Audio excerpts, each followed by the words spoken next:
Yes, it is too.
I'd like to call this meeting to order. Roll call, please. Councilman Boyer? Here. Councilman Collier? Here. Councilman Singleton is absent. Councilman Weiner? Here.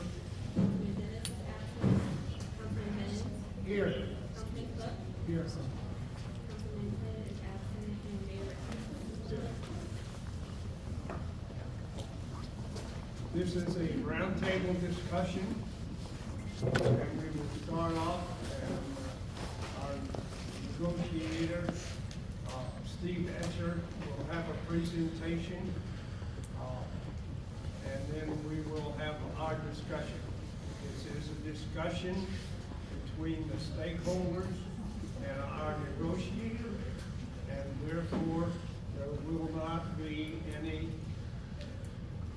public input at this meeting. So Steve, if you would, sir. Mayor, thank you. Members of the council, taxing jurisdictions, pleasure to be here tonight. Pleasure to meet you all in person. I've been able to participate in a few virtual meetings, so it's good to actually be here and see you in person. Can everybody hear me all right sitting at the table? Okay. I can't hear. First of all, let me just introduce myself to you and the firm that we're with. Could you speak up, sir? Too much time. My name is Steve Etcher. I'm an economic development consultant for an advisory firm called Marks. My role in that capacity is to help communities develop and implement their economic development strategies. My entire career has really been spent helping rural communities find prosperity. And I've done that throughout my 37-year professional career, and I look forward to helping the City of Festus achieve their goals in terms of economic development opportunities as well. My role with your community tonight is to help you understand the incentive opportunities and the frameworks that are out there currently in state statute as it could potentially relate to an economic development project. My goal then will be to advise and understand incentive offers that are presented to you for consideration and contemplation, model out those impacts to your community, and help you reach a determination as to what you as a community wish to accomplish with an economic development incentive framework. To begin this process, I want to begin by giving a general overview of the various tools and programs that are available for local communities to use to incentivize economic development projects, including potential data centers. This review is intended just to make sure there's a clarity and understanding about the various programs. It might seem elementary to some of you, and if it is, I apologize in advance, but I just want to make sure there's a level set of the understanding of the programs and tools and opportunities that are presenting itself to you as a community. My goal is to help you as a community reach an agreement that provides the greatest benefit possible to your community. To start with, we're often asked, why are incentives even required as part of the economic development landscape? Well, I think there's a number of reasons that they exist. One is really to help the community compete, to win projects that they've identified as critical and positive impacts to the community. I think they're also used to help enhance and elevate the community impact a potential project could have on a community. It is used oftentimes to attract additional capital investment into your community, which obviously you know is what your tax rates are based off and your tax revenues generate from.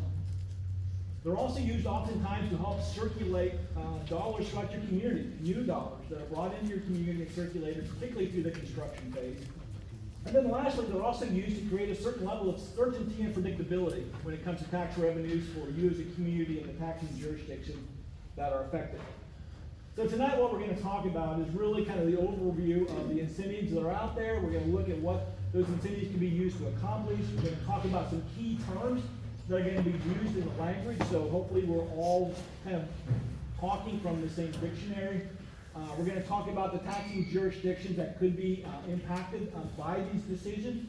I'll give you a brief illustration of how that would manifest itself in terms of real dollars to you based on the order of magnitude that these projects could represent.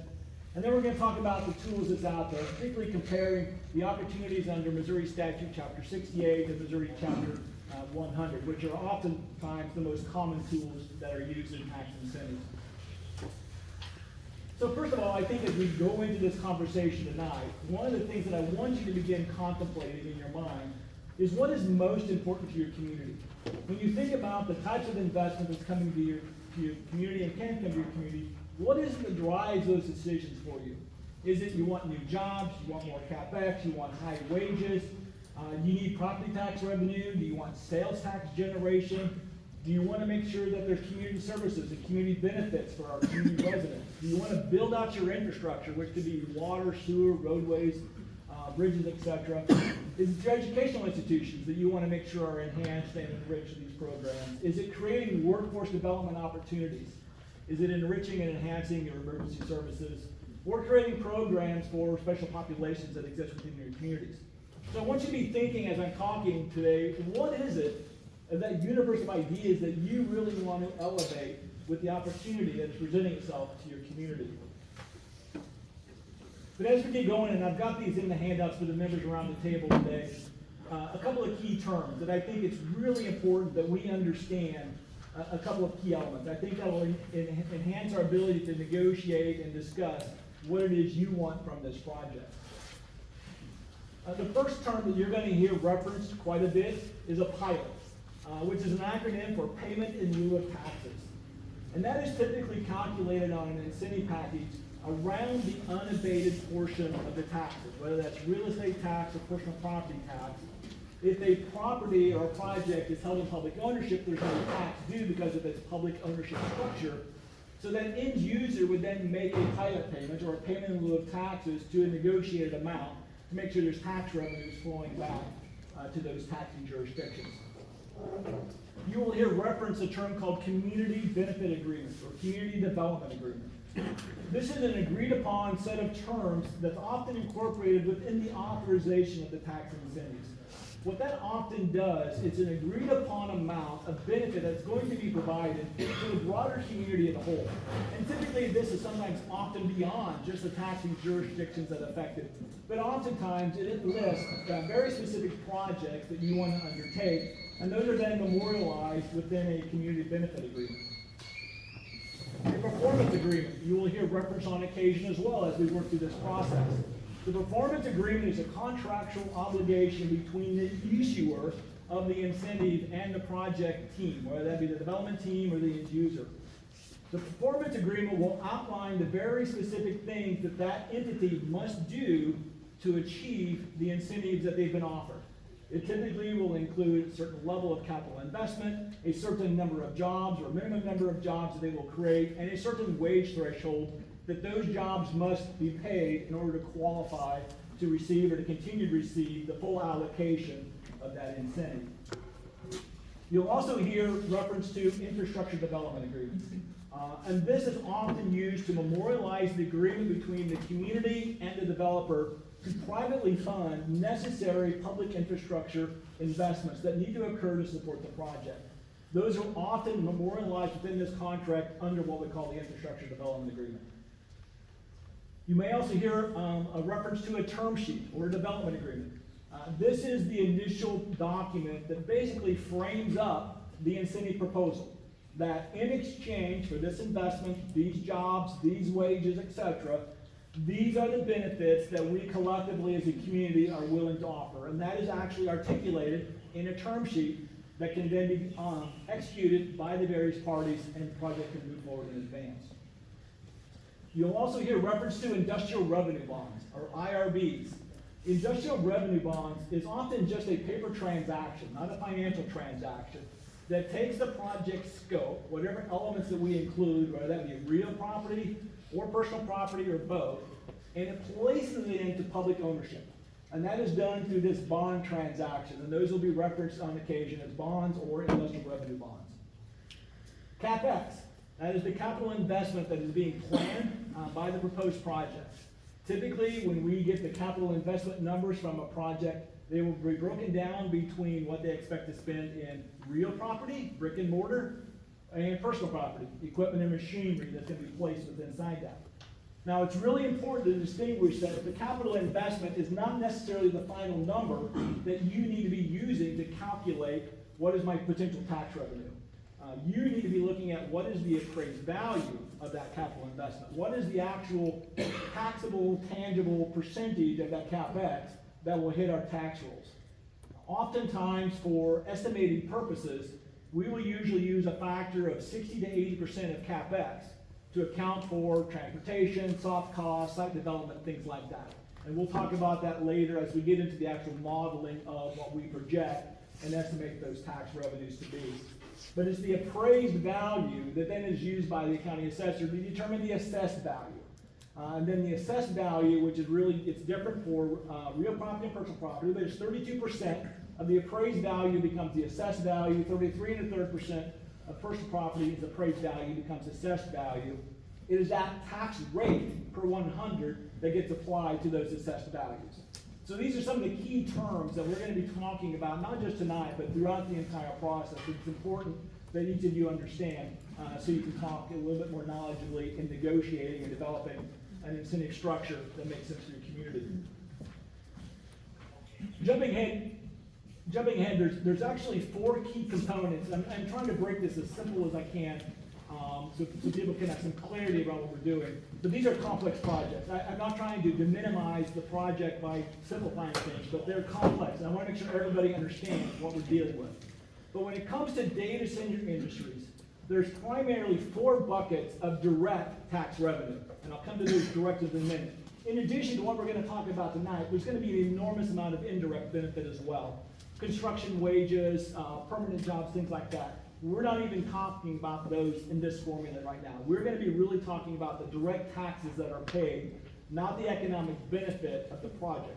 We will include those benefit calculations in our models for you. But for tonight's purposes, I want to talk about the 4 key buckets that incentive programs can work towards or assist with on a project like this. The first and most obvious one is your real estate property taxes. This is the brick and mortar and fixed assets that would be part of a development. It is the things that are actually fixed on the site, that's non-movable. That is a big part of a data center project. These are large buildings, high-powered buildings. A lot of infrastructure goes into those. A lot of assets are fixed on those facilities as well, including generation facilities. Those typically will fall into your real property tax bucket. That's where that money is going to flow to and from. The second bucket is your personal property taxes. This is the investment that the company is going to be making in all of their furnishings, of business personal property, and the equipment that resides inside these data halls. Oftentimes, what we have seen on data center projects is the level of investment in personal property is at times a factor of the real property. It's usually double, if not more, on these typical projects. But personal property is a separate revenue bucket that will be coming into your taxing jurisdictions as well. And that is distributed to all the taxing jurisdictions that have a property tax assessment. And I've got a list of those in your packet. We'll run through those here in just a second. The third bucket that's critical to a project like this, and particularly in the city of Festus, is your gross receipts tax. Oftentimes this is just referenced as your franchise fee on electrical sales. You have a 4.5% franchise fee or gross receipts tax on the electricity that's sold within your community. So that's going to be a fairly significant revenue stream for a project of this magnitude. A project like this is going to be generating, or going to be utilizing an enormous amount of electricity, is going to have a very substantial gross receipts tax that comes payable back to the city. And of course, the gross receipts tax is payable to the city of Festus. That's who implements that. That does not get redistributed to other taxing jurisdictions. That is the sole ownership of the city. And then the fourth bucket is sales tax. There's a lot of sales tax that can be collected through any type of development project, and particularly a data center project. But we're going to talk more specifically about sales tax here in a little bit. But your current rate in sales tax is about 9.35% of all the qualified sales that could be applied to this project to be the fourth bucket of funding for a data center. The reason I present it like this, it's really those four buckets where we have the opportunity to get creative on how do we incentivize a project like this. What do we want to use out of each one of those buckets to create the win opportunity, not only for the community, but also create a beneficial opportunity for the project itself. Around each of those four buckets, there's programs out there that have been created to allow communities to create incentives in each of those buckets. And I'm going to just quickly talk about each of those here this evening. Under real property, you've got primarily two programs that work well to provide any type of tax incentive around real property. That's Chapter 68 under the Missouri statute and Chapter 100 under the Missouri statute. The difference between the two is on the Chapter 100, the city would be the authorizing entity. Under Chapter 68, any state established port authority would be the authorizing jurisdictions. The terms of a Chapter 100 vary depending on the type of project and scale of project, but typically municipally based programs, we're seeing them typically run around 20 years of benefits using Chapter 100. Under Chapter 68, they can go a bit longer than that if so desired. All of those projects, whether it's real property or personal property, essentially takes that property off of the tax rolls through public ownership and requires that payment in lieu of taxes to offset whatever it is that you want to receive as a community versus what you want to provide as an incentive to the project. Under personal property, again, you've got those two primary programs, Chapter 100 and Chapter 68, and again, same rules apply in terms of who is the authority that authorizes that. The terms and lengths, the percentage of those abatements run pretty consistent across the board, and again, they do require some level of pilot payment on those programs. The sales and use tax. Sales tax on a data center is a bit unique in the fact that the state of Missouri authorized the state sales and use tax data center exemption program a few years back. What that allows is for the state of Missouri to offer to qualified projects a 15-year exemption on sales tax. Now you can also get sales tax exemption under Chapter 68 and under Chapter 100. But sales and use tax under the state's program is the most far-reaching. It includes not only construction materials and qualified equipment purchases, but it also includes exemption on sales tax on utilities. So that is a program that the state instituted a few years back for the purpose of and benefit of attracting data centers to the state of Missouri. The gross receipts and franchise fees, that program does not have an established incentive. That is a municipal discretion. It is completely up to you if and when and how any incentives would be tied towards your gross receipts tax. On the next slide, you can kind of see the breakdown of your taxing jurisdictions. Obviously, your school system is your largest taxing entity within the community. You've got the city, you've got the college, you've got the merchant surtax is kind of the commercial tax on business personal property. So we don't have an inventory tax in Missouri, that is a substitute. And you've got a number of other property tax rates there that's articulated for you. You've got about a 5.4892 assessment tax rate on your assessed valuation here in the city of Festus. Your sales tax, as you can see there as well, you've got a 9.35% sales tax for qualified sales within the community. 4.225% of that is generated by the state of Missouri. 3% is the city of Festus. 1% of that, 1% or Of that 3%, 1% is for general purposes, 1% is for public safety, 1/4% for capital improvements, and 1/4% for stormwater and parks, and 0.5% is used for transportation. And then Jefferson County has a 1.625% sales tax instituted, and the ambulance district has a 0.5% sales tax instituted. And as I mentioned earlier, your gross receipts tax are 4.5% of qualified sales. So that kind of gives you a picture of the taxing pipeline for your community. The next slide, what I wanted to just provide for you was a general illustration. A lot of people, I don't think, completely comprehend the order of magnitude that a data center could represent within a community. So I wanted to give you just a really brief illustration here that you guys can use and do your own math beyond this. So what I've got for you is a tax calculation illustration for real property and one for personal property. Based on what would $1 billion investment in real property mean in terms of property tax revenues, real estate property tax revenues for the various taxing jurisdictions. And I've got it modeled out there for the first 5 years by taxing jurisdiction, so you can kind of see the order of magnitude. But essentially at the end of year one, we would expect about a $10.5 million property tax payment per $1 billion of investment. So if we're dealing with multiple billions, you can do the multiplication based on the factor of that level of investment. And in these calculations, you can see there as well, we've discounted that investment, capital investment, to 60% of its cost to account for soft costs that may not represent taxable tangible property. So we're not overestimating our projections for you here this evening. On the next page, I've got the same kind of scenario for you, but on personal property. Again, we are taking personal property at their self-reported value. So assuming $1 billion of personal property, you can see what that really means. The one thing that you need to be aware of on personal property is a lot of this equipment is going to be highly depreciable property. Most of it's going to be on probably a 5-year asset life. So in this illustration, this is illustration alone. On this illustration, we're showing you what $1 billion means per year, showing a 5-year depreciation schedule. Now, what we have seen in a number of projects is there's a refresh of that equipment periodically. Maybe it's every 3, maybe it's every 5, maybe it's every 10 years. But every time there's a refresh of that equipment, that value will reset. But for the purposes of illustration, I want to show you kind of what that means in terms of potential tax revenues to your taxing jurisdictions. And again, because of the value of depreciation, in the first 5 years, you got a high of a little over $16 million of tax revenue that drops down to just under $2 million by the end of year 5 because of depreciation. So there's going to be a bit of a roller coaster, as you do with anything when you have new assets placed in service. So you want to encourage a frequent and consistent refresh of that equipment so we can get those property values pushed up to a much higher level of calculation. The last slide there that I want to talk about before we get into really kind of what we need out of this meeting tonight is really just a comparison of Chapter 68 versus Chapter 100. Those are the two different tools that are available for economic incentives that communities can avail themselves to.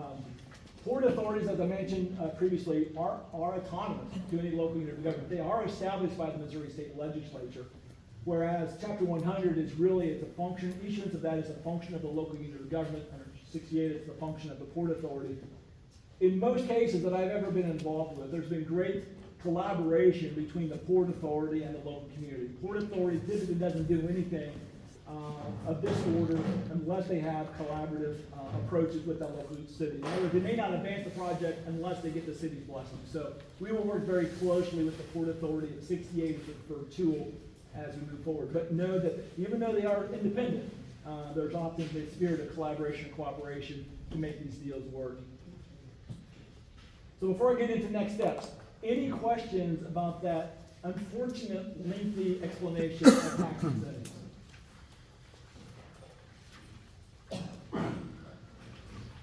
All right. If you do have questions, please reach out to me. I want to be a resource so you can go into this process fully aware and fully knowledgeable of the tools at your disposal and what your role, responsibilities, and capabilities can be.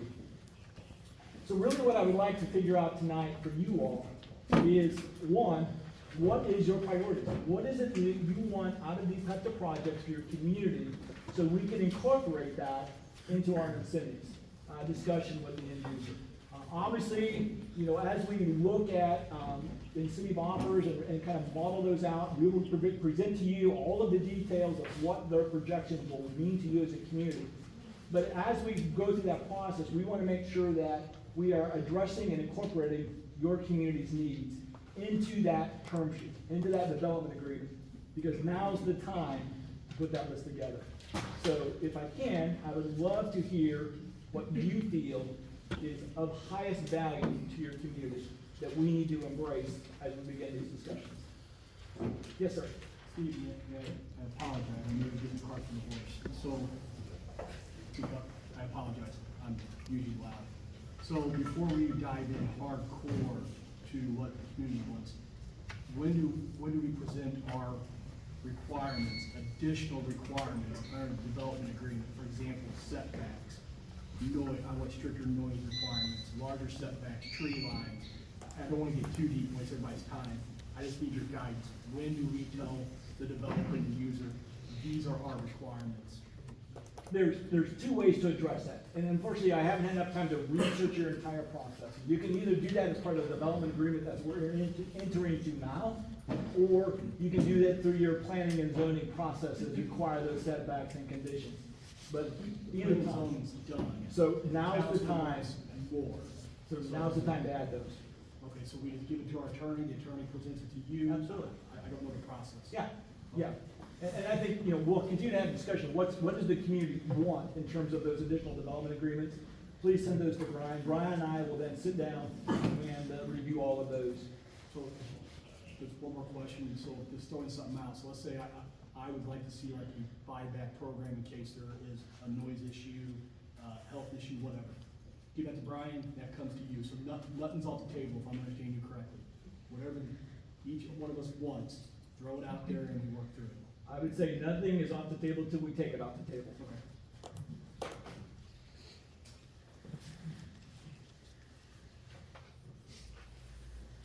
So what we're talking about here is just not capital expenditures, big CapEx projects, for instance, as far as allocating them and prioritizing them by the city. But it's other, I wouldn't say softer items, but it's items that will make this project work for the communities at hand also. Yeah, I would maybe challenge you to think of it this way. Don't think of this as you're putting together your Christmas list to mail to the North Pole. I would say, step out into your role as a city leader and say, as a community patron, what do I want for my community? Because I think it's going to be easy for your staff to say, here's all the capital improvements we have within the jurisdictions of the municipal government. But think broader. What does our community really need to define itself as becoming more prosperous? And maybe it's, we need more opportunities to train our workforce, or maybe we need more opportunities for our seniors. I don't need a list of projects. I need ideas that you think enrich the community. I think, at least from my point of view, I'm gonna lean on you a little bit, because this has kind of been a town that has gone from being sleepy, in the past decades to now being an extension of the city. And there are things that, I don't have knowledge of, like fiber optic lines, for instance, for backbones, things along those lines that, I've done a little research and I know that they can have quite a payoff for a community, but we don't know because this is new. This is new. Sure. And to that point, just a quick sidebar. A data center project is going to build up robust infrastructure to support the project, which includes obviously robust power, generation, distribution, and transmission. But they're going to also need a lot of fiber to power that facility. That's going to be a really unique opportunity for the community to enhance the broadband within your community. Now, you don't have to say we want broadband deployed on every street within the city, but just say we want to expand our broadband capabilities is really important. And recognize also you're going to have the revenue coming in, particularly through your gross receipts tax, that's going to give the city enormous flexibility to go do projects that they've never dreamed about in the past. But yeah, enhancing broadband to everybody that's a resident, I think that's a fantastic project that needs to be articulated. So you have experience in this, and you've done this before. And this is our first rodeo, really, Yeah. with this stuff, so, Yeah. appreciate some handholding along the line, So, Steve, I'm not lost for words, so most know me, unfortunately, gotta bear with me. So like, I want a community improvement program. I want like grants available for homeless, for those people who meet certain income levels, where they can apply for new lift, new stipends. So my priority would be a community improvement program, enhancing fire, EMS, our parks. I can throw a lot of crap against the wall in about 5 minutes. So, rather than like a laundry list of projects, let's identify what are the financial resources we need to attack this laundry list of projects. We don't need to articulate, we want to run a sidewalk between Second and Third Street into an agreement, but we can articulate, we need money set aside in a community improvement account to enable you to do that. So I'd like to see $1 million a year put aside for our community. There you go. Yeah. You know, what we've seen in other projects we're working on, a lot of the community and infrastructure improvements were things that the community couldn't address. You know, we're building new roads, we're building, you know, grade separated rail crossings, which is out of any community budget pretty much. We've got one where we're setting aside an account that will be used to fund taxing entities outside of the footprint of the project. Because the project benefits an entire county, but a lot of taxing jurisdictions don't get to reap that benefit. So there's a revenue sharing opportunity that's in there as well. But it's really, I don't want to sound like Santa Claus, but what do you want? What will make your community prosper? Well, there's a lot of things, but like you said, that's what we'll discuss with our attorney and the other counsel and see what we come up with. Yep. I mean, there's a lot of options with that kind of money to benefit the whole city and county and everybody. So, I don't wanna ramble all the wish, but well, that's just gonna take some fine tuning and thinking what's, you know. But yeah, there's definitely a lot of things I'd love to see for the, not only our town, but for around here, all of them, so. Those are great ideas. Dennis, is there anything that you would like to throw out? Well, I got a lot of ideas, but I'll give you guys a chance first. Kind of want to do a little confused, forgive me. So not to give you a laundry list, or we just give you broad ideas? I'm a little confused. I would like broad ideas tonight, but we'll get the entire list. Please forward that to Brian, and we'll be vetting that, and obviously the council will need to take action. What is these that makes the list? So if I say I want a STEM program for the college and high school. Perfect, love that idea. Okay, and then. I really kind of expected her to say that, though. Well, she knows me, and she knows I'm shut up, so. Yeah.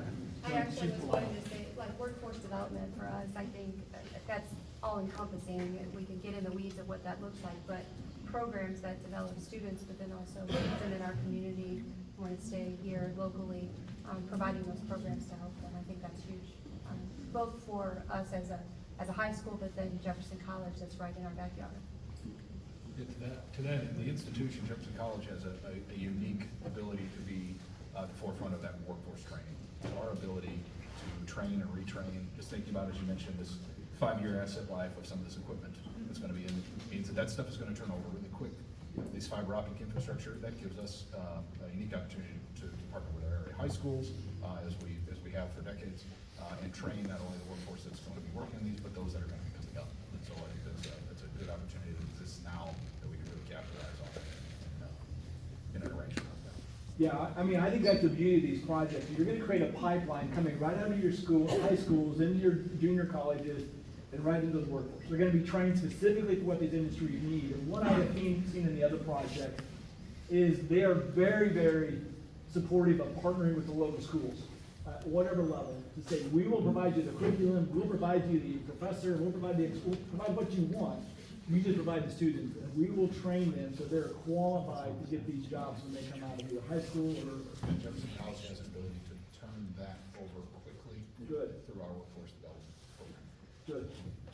Go ahead, If Dennis. I can go back to the question, my only comment to the group is, if you have something in your mind that would make Festus and the region better, your answer, if you do not ask for it, the answer will be no.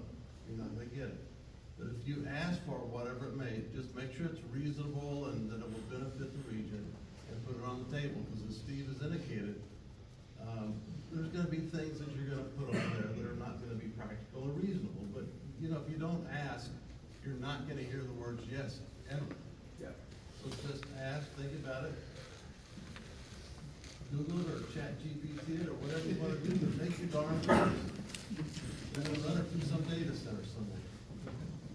I think one of the most unique asks that I've been involved with is the rural county does not have enhanced 911 services. And they're like, we've got to fix that. And so as part of the agreement, they will be getting a brand new enhanced 911 system for the entire county and all the equipment to operate. So these are the types of things that could be possible. So Steve, from the City of Festus standpoint, we don't have triangulation, and we're just navigating in Texas, so that would be a list for our 911, since we're not part of Jefferson County 911. I think now's a really good time to figure out what do we have to do to create a beneficial system, whatever that looks like. You know, just as I sit here and I look at the two chiefs over there, I mean, there's always manpower problems with fire and with police. There's always communication problems. There are public safety concerns, of course. There's growth. There needs to be fire trucks. There needs to be firehouses. There needs to be new police facilities. And, you know, as an umbrella project, maybe we could look at that, for instance, and try and come up with a center. I don't know. You know, maybe there's auxiliaries. I don't know. But I think this is a possibility, a time that we could satisfy those. Maybe like cars, for instance, the way police go through cars every year, 3-4 cars, you know, could we have like some sort of fleet endowment or something along those lines, so we wouldn't have to have property tax increases or tax increases, you know, to cover those in the future. So there's a multitude of things that can be done. Yes, sir. Remember, if I could get one for instance, in Jefferson County, we have a number of failing septic systems across the region.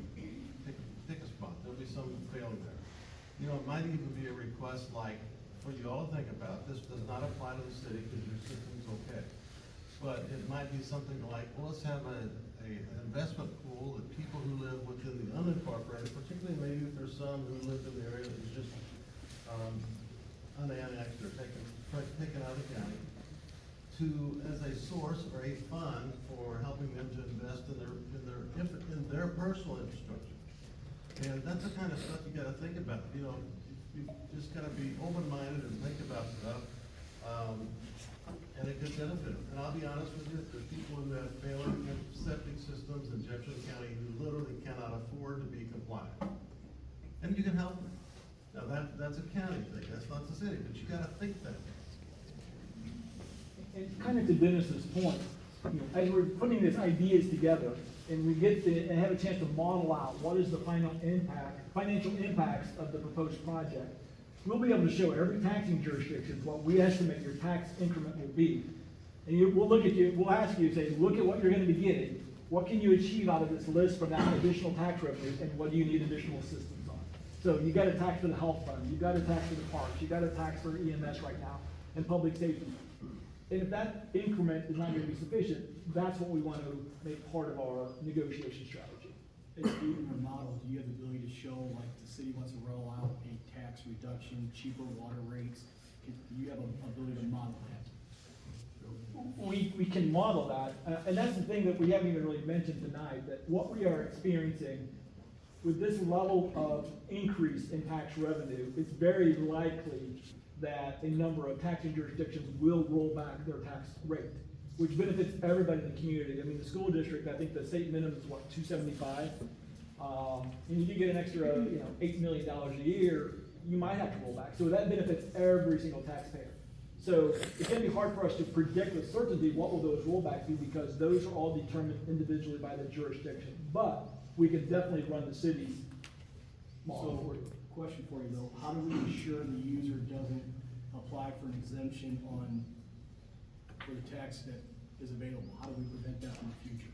Can an agreement ensure they can't exercise that right? Because I don't want entities start rolling back taxes, and then 3 years down the road, the user now applies for exemptions, and we're in a legal fight. How do we ensure that doesn't happen?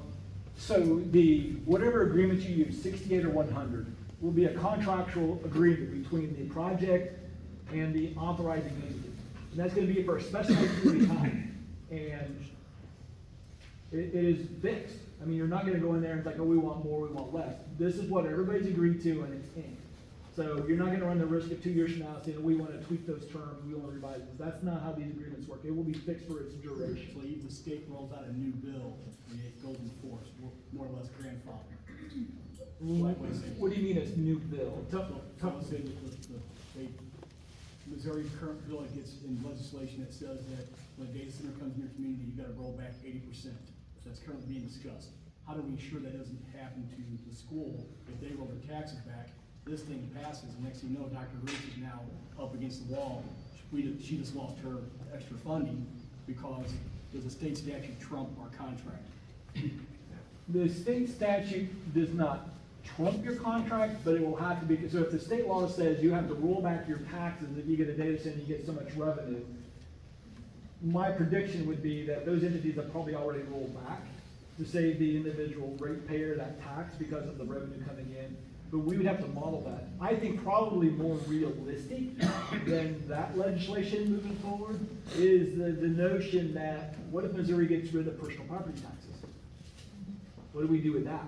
Well, if it's a chapter 100 or a chapter 68 and you've abated part of the real or part of the personal, that entire tax bill goes away.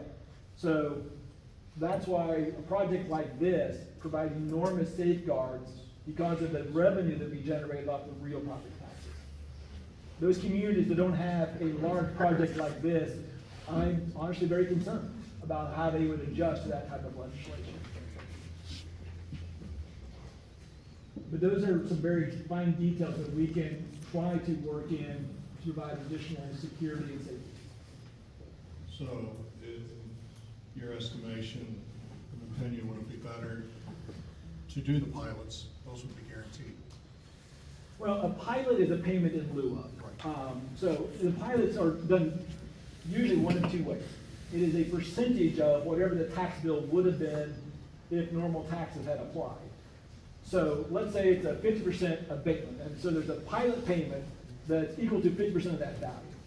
That's one way of calculating it. Some projects say, what we want to have is a very fixed and predictable number. So we know over the life of the deal, the average payment in lieu of taxes is going to be $10 million. They just say, we're going to pay $10 million a year for the duration of the term, regardless of what property values do, regardless of what tax rates do. You can do it either way. What I will say, it's really hard to forecast what is that present value that needs to be consistent, because you don't know necessarily the value of the equipment that's going to be put in there, and the replacement schedule, and the depreciation, and the future value of that. But there's a lot of places to do a fixed pilot, not based on the value. And we would entertain, I think the project could entertain either approach. So recently, there's been a little bit of discussion on the federal level of requiring data centers to pay for their, or to basically supply their own power. With the majority of, or a lot of our taxing ability coming from the franchise fee, if that goes through later on to where we use that franchise fee taxing, is there some way that something could be written in there that they would have to pay a certain amount or whatever that we would be losing on that? Should that happen, or how would you handle that situation? That one I'm gonna have to give some thought. Right now you've got, because it's a regulated utility, you've got the separate rate structure and the tariffs and the 15-year guarantee by that entity for that rate. So in all likelihood, this is not an issue for 15 years because they've already agreed to pay for that much power. Regardless of what the federal law says, they're gonna be on the hook with Ameren for 15 years at a specific rate. So we can give some thought to what happens year 16 and beyond. And we'll see what we can word in there that provides some protection. And just to clarify one thing, I know I saw something there at one point in time that they said that they have to pay 80% of. Well, a lot of people are saying, well, they wish they could only pay 80% of their electric bill. They have to pay 100% of what they use, but they are guaranteeing that they will pay at least 80% of a certain amount whether they use it or not, correct? Yeah, they will have a contract, an electric service agreement with Ameren that says, I'm gonna get X number of megawatts of power.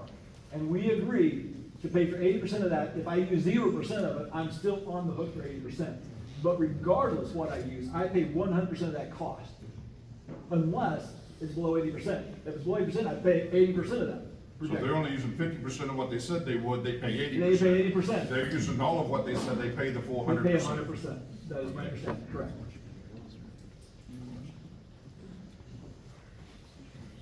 And the entity pays for all of the electrical upgrade and infrastructure that goes with that. The same thing would do with any water, wastewater, roadway to your site. We typically anticipate and expect that end user to bear all those costs of making the site.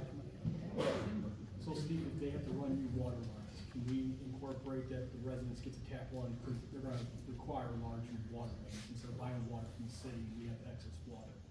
Is that something you have seen in prior agreements, or, because we do have some, we have, along that road, we have housing there in residents. There are water pressure and sometimes water quality issues. So if they put a water tank in, I want all expenses on them. I don't want the city or the residents to pay a dime of their improvements. Yeah, that's normal in this industry, to be honest. If there's an existing line there and they're gonna replace it with a larger line, then yeah, we would expect and require all those taps to be carried forward to a new line. Or keep them on a separate line and augment that line's flow with pressure. Yeah, that's a common expectation.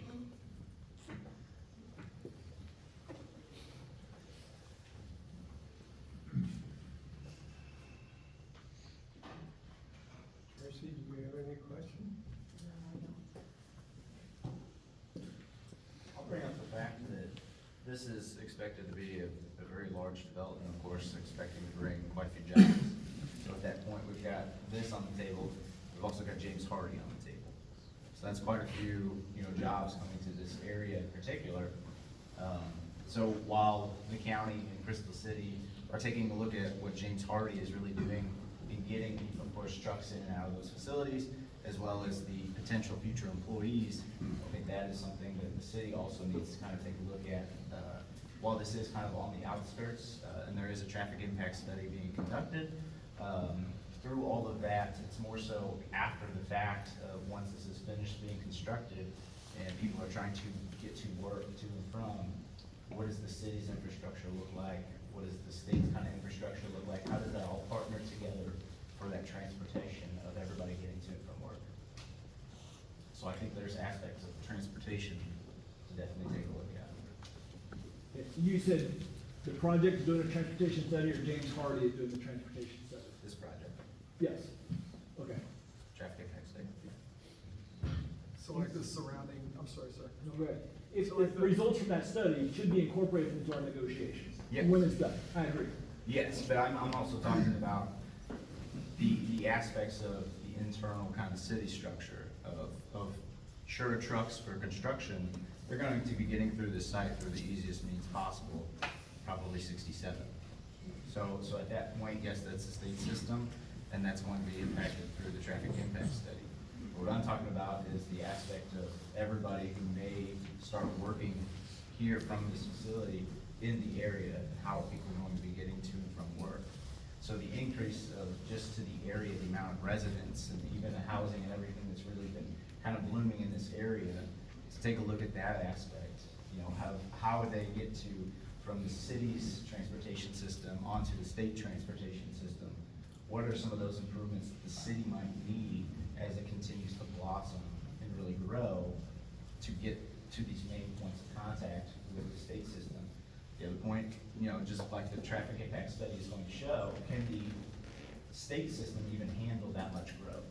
Now, I think in this case, we'll find those little improvements could probably be done, but 67 is looking pretty good. So I'm not too concerned about that. I'm going to take a look at whatever that proposes, but internally, as the city continues to grow with this and the amount of jobs in the area continue to grow, what are things that really need to be enhanced to take a look at?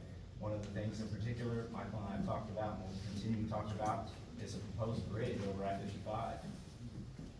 we've got A right now. Is there potential for another one to really expand and connect the city? So those are different things that I think the city needs to take a look at as far as how are the internal flow and the residents really getting around to be able to get to all of these new jobs. Yeah, I'd like to add to what he said.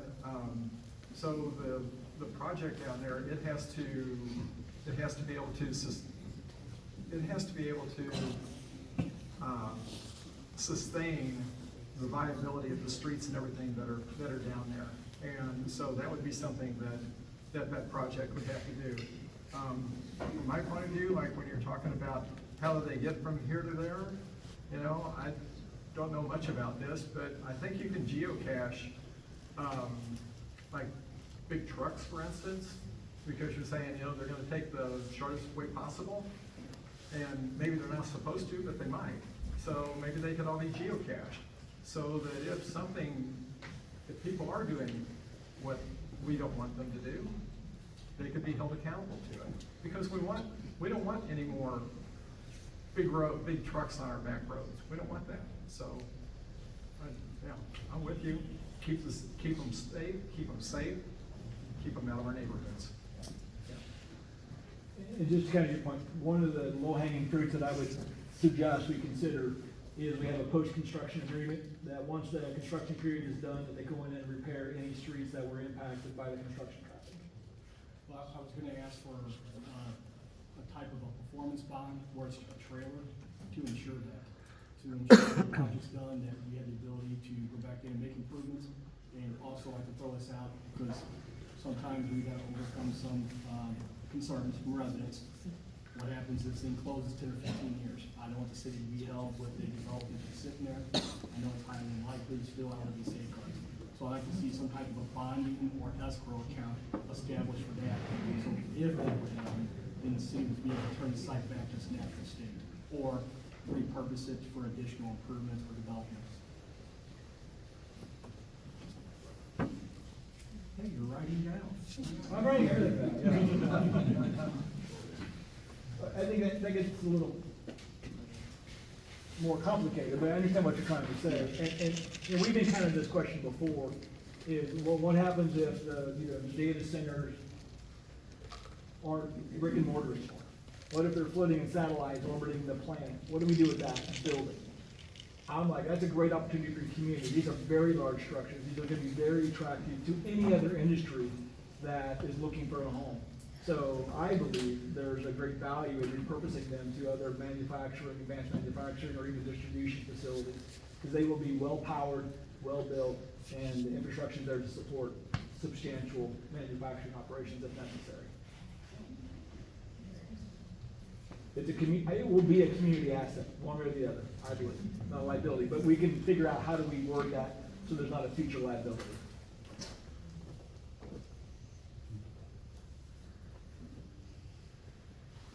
Is there any other questions or comments?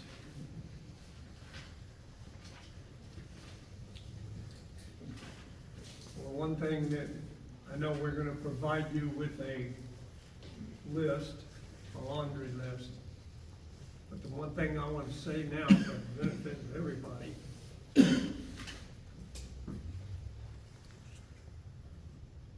we are going to make sure that there is a 1,000-foot buffer zone between the closest house in Ashford Place, the subdivision next to it, a buffer zone of 1,000 feet, and not take the woods out. What's that? Or the ridge. Or the ridge. So that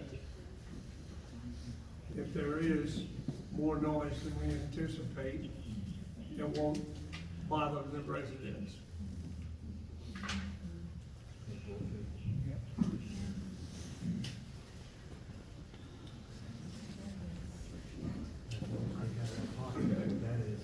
other thing is the sound, air, and vibration monitoring stations. Want to have some put up.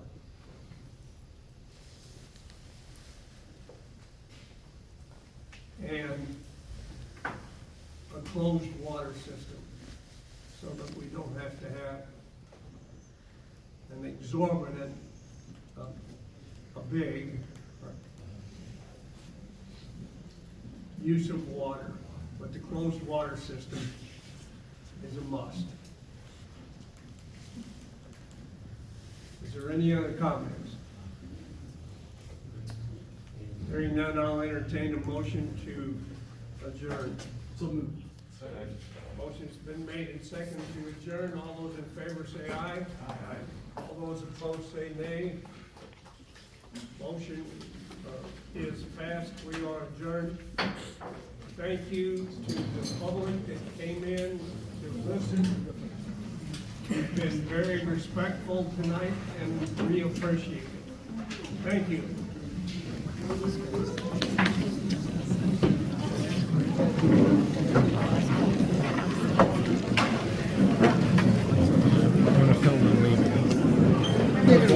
going to film a little bit of this.